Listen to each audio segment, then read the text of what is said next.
अस्सलामुअलैकुम तमाम बहन और भाई, देखने और सुनने वाले तमाम आप सब लोगों को जुम्मतुल मुबारक सबसे पहले। और मेरा सलाम जी आप सब लोगों के लिए, और साथ में मेरी तरफ से आप सब के लिए ढेरों ढेर बहुत सारी दुआएं और बेस्ट विशेस जी। अल्लाह ताला तमाम लोगों के लिए आसानियां पैदा करे, और जो भी आप लोग मुझे कमेंट्स में दुआ के लिए कहते हैं वो मैं ज़रूर करती हूँ।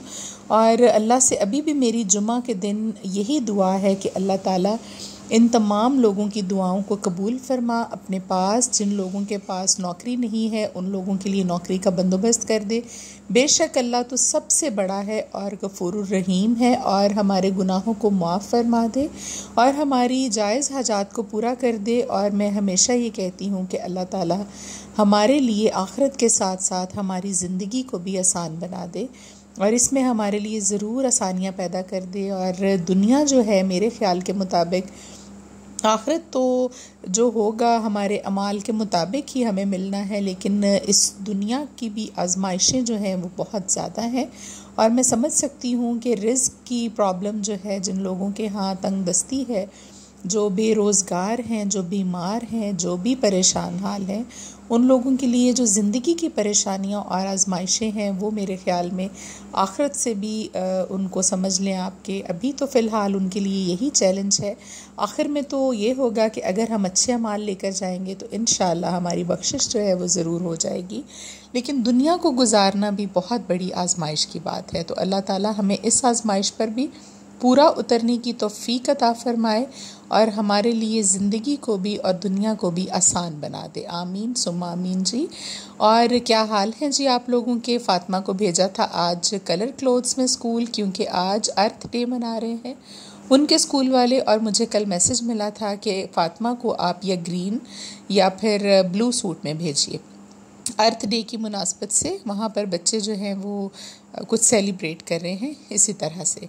और हमारे देखिए जी पंजाब की सौगात, गर्मियाँ शुरू हो गई हैं और मैंने लगवाई हैं आज तंदूर से बेसन वाली रोटियां। तंदूर हमारे घर में तो नहीं लगा हुआ कि हम घर में लगाएं, लेकिन हम उन्हें आटा गूंद कर और इसका अमेज़ा बनाकर साथ में मक्खन भेज दिया था तंदूर पर। और वो 25 या 30 रुपए लेते हैं यहाँ पर एक रोटी के लगाने का, लेकिन गर्मियों में ये बहुत ही मज़ेदार चीज़ है। फ्रेश लस्सी हम बनाते हैं, उसके साथ हमने आज बनवाई थी तंदूर की रोटियाँ सबके लिए बेसन वाली, और बहुत मज़ा आया हमें। फ़ातिमा का लंच हो रहा था तैयार और अली जो है उससे पहले पहले ही लगवा कर ले आया था रोटियाँ, और अली वापस आ गया है जी अपने काम पर। इसका भाई चला गया है वापस। ये भी आप लोगों के साथ मैं शेयर कर लूँ। छुट्टी इसकी हो गई है जी पूरी और अभी ये आ गया है वापस। फ़ातिमा आ गई थी स्कूल से और आते ही एक टिन पैक मैंने रखा हुआ था फ्रिज में डाइट पेप्सी का, वो इसके हाथ लग गया और अभी ये कह रही है कि मामा सबसे पहले मुझे पेप्सी पीनी है, उसके बाद मैं कोई और काम करूँगी। और इसके ट्यूशन जाने से पहले पहले मैंने बच्चों से कहा है कि आप गाड़ी को अच्छे से वॉश कर दें, धो दें, क्योंकि इसके मैट भी गंदे हो गए हैं। रोज़ाना इसी को हम ज़्यादा यूज़ करते हैं। और अली जो है वो गाड़ी धो रहा था और छोटा बच्चा जो है वो इसके मैट साफ़ कर रहा था। और चीज़ आपकी नई हो या पुरानी हो जी, उसकी केयर करनी चाहिए। और पुरानी क्या, मैं समझती हूँ ये तो हमें बहुत फ़ायदा देती है ऐसे रास्तों पर, मिट्टी वाले, धूल वाले, जहाँ पर के बड़ी गाड़ी आप छोटे रास्तों में नहीं लेकर जा सकते, वहाँ ये हमें बहुत काम देती है। और मेरे पौधे भी आपने देखे हैं जी, माशाल्लाह से हमारा लॉन और हमारी ग्रीनरी और घास और पौधे बहुत अच्छे हो रहे हैं। अभी मैं खा रही थी तरबूज फ़ातिमा को ट्यूशन छोड़ने जाने से पहले, और फ़ातिमा कह रही थी कि मामा मैं भी तरबूज खाऊंगी। हालांकि इससे पहले ये नहीं खाती थी, लेकिन आजकल ये बेहतर हो गई है खाने पीने में अल्हम्दुलिल्लाह। चीज़ें जो हैं नई नई मैं इसको ट्राई कराती हूँ और ये खा लेती है। अभी मैं लेकर जा रही थी फ़ातिमा को ट्यूशन के लिए, और खदीजा भी देखिए जी आज जा रही थी हमारे साथ। मैं अपने घर की रूटीन शेयर करने के साथ साथ आज आपको बताने वाली हूँ अपनी ज़िंदगी का एक ऐसा तजर्बा जो कि मुझे हुआ, और इस नमाज के बारे में ज़रूर बताऊंगी। कल मैंने ज़िक्र किया था जिसका कि तहज्जुद की नमाज में आपने क्या पढ़ना है, तो मेरी ज़िंदगी में हकीकतन जो नामुमकिन बात थी उसको भी इसने मुमकिन बना दिया। और थोड़ा सा आपके साथ मैं वाक़या भी शेयर कर दूं कि मैं जब पढ़ाई कर रही थी, यूके में पढ़ रही थी, बाहर MBA के लिए गई थी, तो मैंने वहाँ पर एक मेरा क्लास फ़ेलो था, उसके साथ मिलकर हमने पार्टनरशिप की और दुबई में एक बिज़नेस स्टार्ट किया, एक कंपनी खोली बाकायदा इंपोर्ट एक्सपोर्ट के लिए। और कंपनी खोलकर हमने वहाँ पर पैसे इन्वेस्ट किए। उस वक्त तकरीबन 2006 की बात है, ये 2006 की, जबकि हमने तकरीबन 70 लाख रुपए उसमें इन्वेस्ट किए। हुआ ये कि मैं तो यूके में थी, मेरे सेमेस्टर वाइज हमारे पेपर्स होते हैं, मैं वो कर रही थी। तो वो जो मेरा क्लास फेलो था वो वहाँ पर गया और उसने वो कारोबार सारा जो था उसको इस्टेब्लिश किया। लेकिन वहाँ की कफ़ील के साथ कुछ ऐसा इशू हुआ कि हमारे जो वो पैसे थे वो फंस गए और समझ लें कि हमारे साथ 1.5 करोड़ रुपए का फ्रॉड हो गया। और उस वक्त ये रकम जो थी वो काफ़ी ज़्यादा थी, क्योंकि तब जो था इनका दिरहम वो भी इतना ज़्यादा महंगा नहीं था और पाकिस्तानी रुपीस की भी कुछ वैल्यू थी, आज की निस्बत तो बहुत ज़्यादा थी। और एक स्टूडेंट हो जो जिसने अपनी सेविंग्स जमा की हों, घर से पैसे मिलते हों, वो जमा करके आपने वो पैसे इन्वेस्ट किए हों, तो मुझे बहुत परेशानी हुई और बिल्कुल 110% लग रहा था कि वो पैसे हमें नहीं मिलेंगे, क्योंकि हम वहाँ पर उनके जो कोर्ट सिस्टम है और उनकी जो पुलिस का सिस्टम है हम उससे वाकिफ़ नहीं हैं।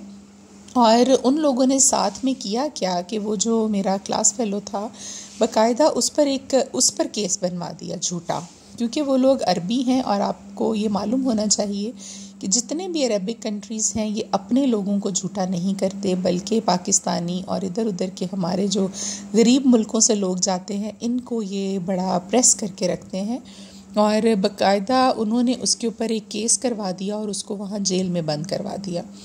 तो इतनी परेशानी बनी, एक तो पैसे चले गए, दूसरा जिस बंदे के पास सारी इन्फॉर्मेशन थी वो बंदा जेल चला गया वहाँ पर, और उसके घर वाले भी इतने परेशान और हम उससे ज़्यादा परेशान। तो सेमेस्टर्स के अपने जो सेमेस्टर था वो क्लियर करने के बाद मैं ख़ुद दुबई आई। 3 महीने का वीज़ा था मेरा, एक मंथ करके 3 मरतबा उसको मैंने एक्सटेंड कराया। और आप यकीन कीजिए कि नया मुल्क, बिल्कुल वहाँ की नई चीज़ें मैं नहीं जानती थी, उनके तमाम लॉज़ को। और वहाँ पर उन 3 महीनों में मैंने कितनी एफ़र्ट की। हमारे एक जानने वाले थे वहाँ पर, शारजा में रहते थे, उन्होंने अपने घर में मुझे सपोर्ट ये किया कि मुझे अपने घर में रखा 2-3 महीने।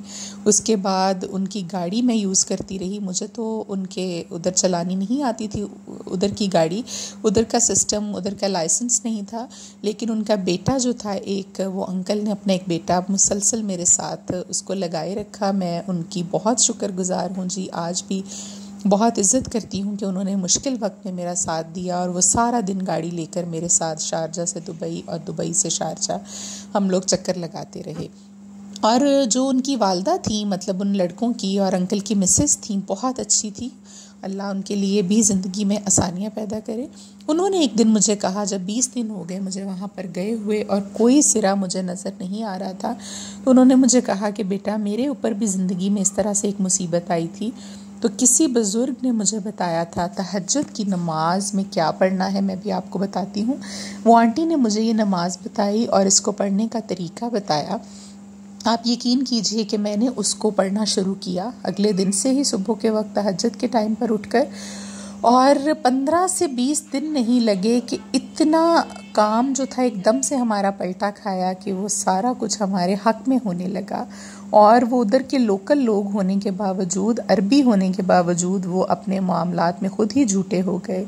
और वो जो मेरा क्लास फेलो था वो जेल से बाहर आ गया, उसकी बेल हो गई, और हमारे पैसे जो थे वो हमें उम्मीद हो गई कि हमें मिलेंगे, क्योंकि कोर्ट ने ये किया कि उस बंदे से, उस अरबी से वो सारे पैसे लेकर अपने कोर्ट के अकाउंट में जमा कर लिए और ये कहा कि जिसके हक में ये फ़ैसला होगा कोर्ट उसको ये पैसे जो है वो दे देगी एंड ऑफ द डे। और उस लड़के को बेल भी मिल गई। और उसके साथ ये हुआ कि तकरीबन कोई बाद में 2-3 महीने वो केस चला और केस अल्हम्दुलिल्लाह हमारी फेवर में हो गया। और हमारे ऊपर अल्लाह ने इतनी मेहरबानी की कि नामुमकिन ये काम था जो मैं आपको बता रही हूँ, और मैं बिल्कुल अकेली, मेरे साथ कोई भी बंदा यहाँ से नहीं गया था, ना कि पाकिस्तान से मेरे वालिद साहब थे, वो खुद ही घर के सारे काम देखते थे। वो मेरी खातिर जो है वो अपना बिज़नेस और काम छोड़कर वहाँ नहीं आ सकते थे। भाई आपको बताया है कि आर्मी में है, वो बड़ा था, छोटा तो बहुत छोटा था उस वक्त, तो वो नहीं आ सकते थे मेरे पीछे। और वो अकेले ही वो जंग जो है मुझे लड़नी पड़ी, लेकिन अल्लाह ताला ने इतना रहम और करम किया कि वो सब कुछ हमारे हक़ में होता चला गया। और मेरा इतना बिलीव हो गया है इस पर, जब मुझे लगता है कि कोई भी काम मेरे लिए नामुमकिन है तो मैं हमेशा इस नमाज को इसी तरह से पढ़ती हूँ। और आप यकीन कीजिए, एक हफ़्ता नहीं गुज़रता और मामलात जो हैं वो आपकी फ़ेवर में होना शुरू हो जाते हैं। तो ये जब मुझे कल ख़्याल आया तो मैंने सोचा कि मैं अपने बहन भाइयों के साथ ये डिस्कस क्यों ना करूँ, अल्लाह ताला उनके लिए भी शायद इसी तरह से आसानी पैदा कर दे। तो अभी हम बग़ैर वक्त ज़ाया किए आते हैं जी नमाज की तरफ। तहज्जुद के टाइम पर आपने उठना है और ये वक्त होता है फ़जर तक, आपका जो वक्त है वो तहज्जुद की नमाज का होता है जब तक फ़जर की अज़ान नहीं होती। तो आप 3 बजे उठ जाएं, 3:30 उठ जाएं, वक्त का हिसाब देख लीजिएगा अपने मुताबिक। आपने 4 नफल पढ़ने हैं जी तहज्जुद के, 2-2 करके। आपको पता होगा कि नफल आप 2-2 करके अदा कर सकते हैं। और आपने इन चारों नफलों में हर रकात में अल्हम्दुलिल्लाह के बाद जब हम खड़े होते हैं तो 11-11 मरतबा पढ़नी है जी कुल हुवल्लाहु अहद वाली सूरत इखलास। हर रकात में आपने अल्हम्दुलिल्लाह के बाद इसको 11 मरतबा पढ़ना है जी। और इस तरह करके आप अपने 4 नफल जो है वो 2-2 करके पूरे कर लें। यानी आप 11-11 मरतबा पढ़ेंगे तो ये एंड में आकर 44 मरतबा मुकम्मल हो जाएगी। जब आप दूसरी मरतबा नफल 2 पढ़ेंगे और सलाम फेर लेंगे, 4 नफल पूरे हो जाएंगे। उसके बाद आपने वहीं पर बैठे बैठे 317 मरतबा 317, ये तादाद आप याद रखिएगा, 317 मरतबा आपने पढ़ना है जी कुल हुवल्लाहु अहद अल्लाहुस समद। बस यहाँ तक, पूरी सूरह इखलास नहीं पढ़नी, कुल हुवल्लाहु अहद अल्लाहुस समद ये आपने पढ़ना है 317 मरतबा। और अव्वलो आखिर 11-11 मरतबा दरूद इब्राहिमी पढ़िए और अल्लाह को पुकारिए कि अल्लाह बेशक तू वाहिद है, तू अहद है, अल्लाह ताला तू तेरी ज़ात अकेली है, लेकिन मुझे तो अपने मामलात में अकेला ना छोड़ना, क्योंकि मुझे मेरे नफ्स के हवाले ना करना, मैं कमज़ोर हूँ। ए अल्लाह, मुझे रास्ते का पता नहीं, मेरे लिए तमाम रास्ते बंद हो गए हैं, मैं अंधेरों में डूब गया हूँ, मुझे रोशनी दिखा दे अल्लाह ताला, और मुझे अकेला ना छोड़ना, बेशक अकेली ज़ात सिर्फ़ और सिर्फ तेरी है।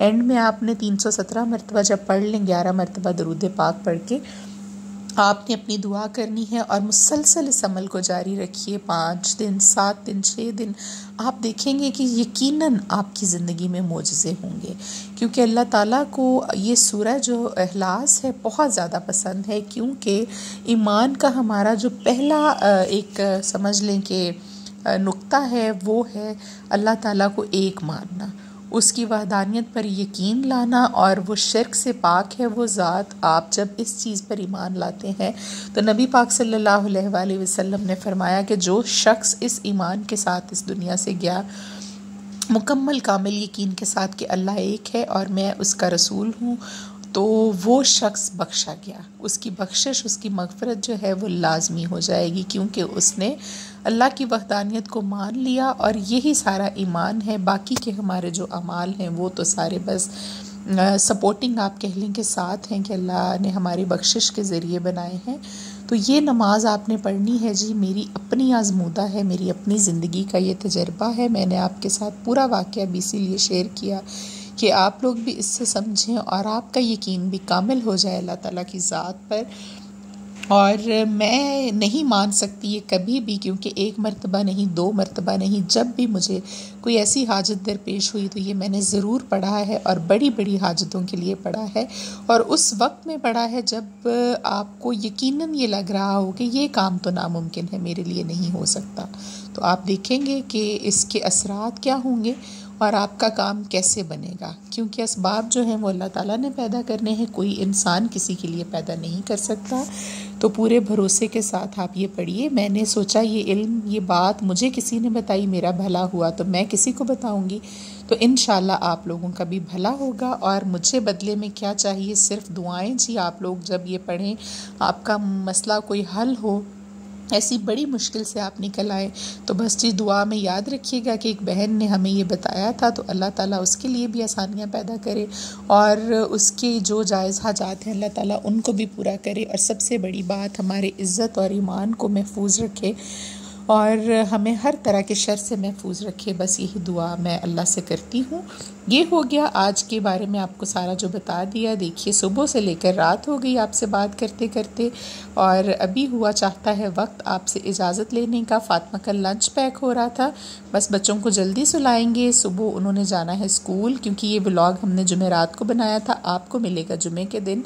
फातिमा ने जाना है सुबह स्कूल, उसके लिए लंच पैक हो रहा था। और बाकी ये कि बस जी सब खैरियत है हमारे यहाँ। अल्लाह ताला आप लोगों को खुश रखे, अपने घरों में आबाद रखे और आपकी ज़िंदगी खुशियों से भर दे। ये मेरी दुआ है हमेशा आपके लिए।